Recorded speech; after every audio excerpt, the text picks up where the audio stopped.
మంగళవారం ఉదయం 6 గంటల నుంచి 7 గంటల మధ్య ప్రాంతంలో దీన్ని కుజహోర అంటారు. ఈ టైంలో ఏం చేయాలంటే కలబంద మీ ఇంటి ముందు తలకిందులుగా వేలాడదీయాలి. తలకిందులుగా అంటే కలబంద వేళ్ళు పైకి రావాలి, కలబంద ఆకులు కిందకి రావాలి.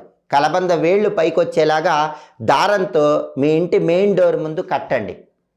అలా కడితే కలబంద వేళ్ళు అనేటటువంటివి పైకి వస్తాయి, ఆకులన్నీ కిందకు వస్తాయి.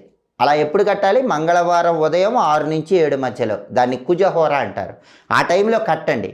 అలా కట్టి మీరేం చేయాలంటే ఇంటి లోపలికి నడుస్తున్నప్పుడు ఆ కలబంద ఆకులకి ముళ్ళులాగా ఉంటాయి, అవి మీ జుట్టుకి లైట్గా తాకుతూ ఉండేలాగా లోపలికి రండి. అలా కట్టుకోవాలి. కట్టేటప్పుడు కూడా ఎలా కట్టాలి? కలబంద తలకిందులుగా వేలాడదీసినప్పుడు ఆ ఆకులకి ముళ్ళులాగా ఉంటాయి కదా, ఆ ముళ్ళులాగా ఉన్నవి మనం నడిచేటప్పుడు లైట్గా మన జుట్టుకి తాకుతూ ఉండాలి. దానికి కారణం ఏంటంటే